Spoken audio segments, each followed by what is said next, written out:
ઓમ નમો નારાયણ. હું અરુણાબેન પી ગોસ્વામી સુરતથી તમારું સ્વાગત કરું છું અરુસ કિચનમાં.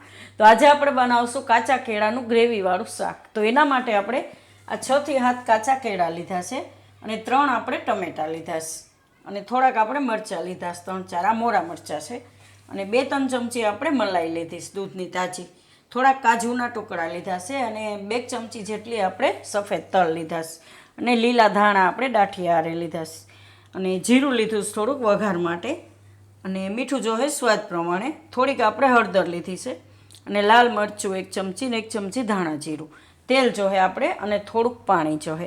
તો પહેલાં આપણે આ કેળા છે એને છાલ કાઢીને સુધારી લેવું. તો છાલ કાઢીને એના આપણે ગોળ ટુકડા કરી લેવું. તો આ રીતે કાપીને એને આપણે છાલ કાઢી લેવું અને ગોળ ગોળ કટકા કરી નાખશું. અને આપણી ચેનલમાં 80% વ્યૂઅર્સ એવા છે જે વિડીયો જોવે છે પણ ચેનલને સબસ્ક્રાઈબ નથી કરી એમ, તો પ્લીઝ તમે સબસ્ક્રાઈબ કરજો એમ. તો બધાય કેળા આપણે છાલ કાઢીને કાપી લેવું. તો કેળા આપણે આ રીતે સુધારી લીધા છે અને તેલ આપણે ગરમ મૂકી દીધું છે. તેમાં આપણે પહેલાં નાખીશું જીરું. જીરું થોડુંક લાલ થાય એટલે એમાં આપણે આ કેળા નાખી દઈશું.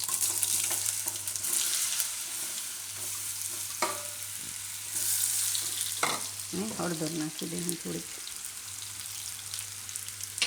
ને મીઠું થોડુંક કેળાના માપનું.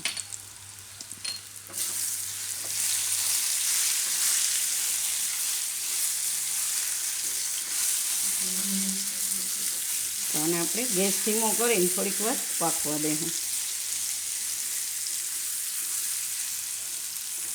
થોડીક વાર ઢાંકી દઈશું. ધીમા ગેસે પાકવા દેવું ને કેળા પાકે ત્યાં સુધીમાં આપણે ગ્રેવીની તૈયારી કરી લઈશું. તો આમાં આપણે પહેલાં આ કાજુના ટુકડા નાખીશું અને તલ, પહેલાં આ બેને પીસી લેવું આપણે. તો આને આપણે પીસી લીધું સારી રીતનું, કે આને પીસતા થોડીક વાર લાગે એટલે આને પહેલાં પીસી લેવાનું. હવે એમાં આપણે આ લીલા ધાણા નાખી દેવું બધા અને આમાં આપણે પહેલાં તેલ મૂકી દેવું કડાઈમાં વઘાર કરવાનો ગ્રેવીનો. તો અડધા ચમચા જેટલું આપણે તેલ લીધું. તો એ તેલ ગરમ થાય તો આપણે આને બધું પીસી લેવું. તો આમાં આપણે મરચાં નાખી દેવું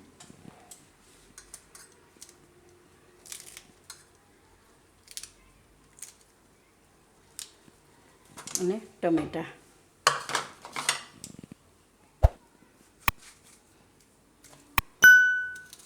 તો ટમેટાં આપણે આમાં નાખી દઉં આ રીતે ટુકડા કરીને બધાય. આને આપણે પીસી લેવું. તો આપણે પીસી લીધું છે આ ગ્રેવી આ રીતે એકદમ સરસ.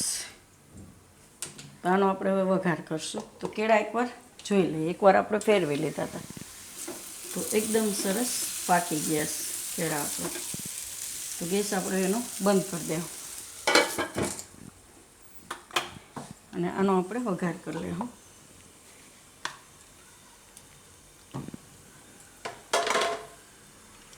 તો તેલમાં આપણે પહેલાં આ લાલ મરચું નાખી દેવું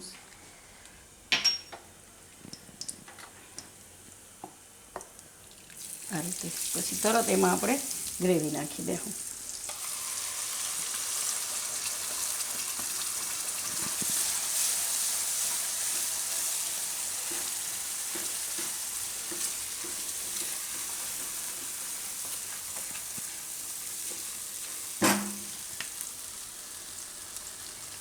પહેલાં નાખીને ફેરવી લેવાનું, પછી બીજી વધી હોય નાખવાની, નહીં તો આમાં લાલ મરચું બળી જાય એમ.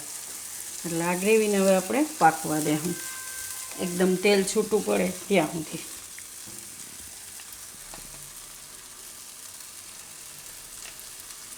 તો આપણે ગ્રેવીમાંથી આ રીતે તેલ છૂટું પડવા માંડે ત્યાં સુધી પકાવવાની.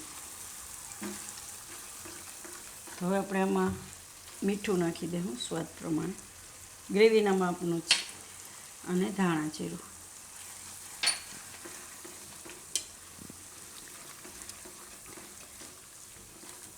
તો હવે આપણે આમાં નાખી દઈશું મલાઈ.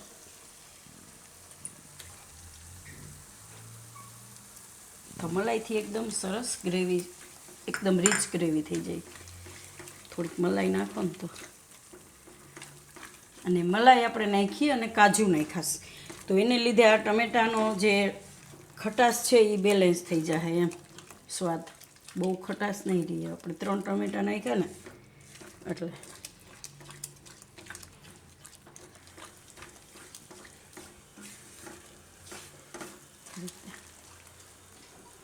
હવે આપણે એમાં નાખી દઈએ હું આ કેળા પકાવેલા.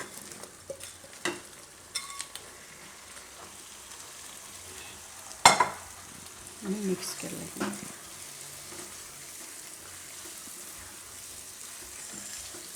તમારે કેવી ગ્રેવી રાખવી એ પ્રમાણે તમે આમાં પાણી નાખી શકો એમ. તો આપણે આમાં થોડુંક પાણી નાખીશું.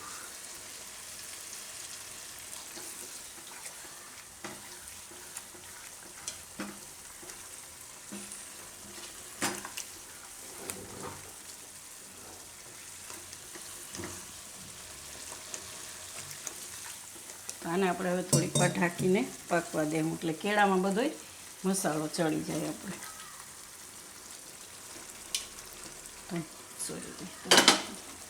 ધીમો ગેસ રાખીને એને થોડીક વાર પકાવી લેવું આમાં. તો આને આપણે હવે જોઈ લઈએ. થોડીક વાર પકાવવાનું આ રીતે ઢાંકીને એટલે કેળામાં બધોય મસાલો ચડી જાય એમ. તો ગેસ આપણે હવે બંધ કરી દઈશું. આને આપણે સર્વ કરીશું. એકદમ સરસ ગ્રેવી.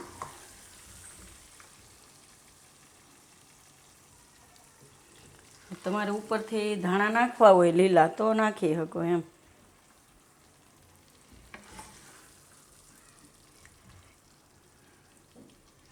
તો આમાં આપણે ઉપરથી થોડીક મલાઈ નાખીશું.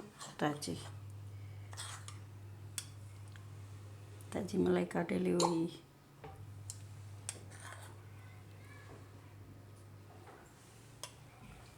તો તૈયાર છે આપણું કાચા કેળાનું ગ્રેવીવાળું શાક. તો જો તમને મારી આ રેસીપી પસંદ આવી હોય તેને લાઈક કરજો, શેર કરજો અને મારી ચેનલને સબસ્ક્રાઈબ કરજો અને બેલ આઇકન દબાવવાનું ના ભૂલતા. કમેન્ટ કરીને કહેજો કે તમને કેવું લાગ્યું આ કાચા કેળાનું ગ્રેવીવાળું શાક.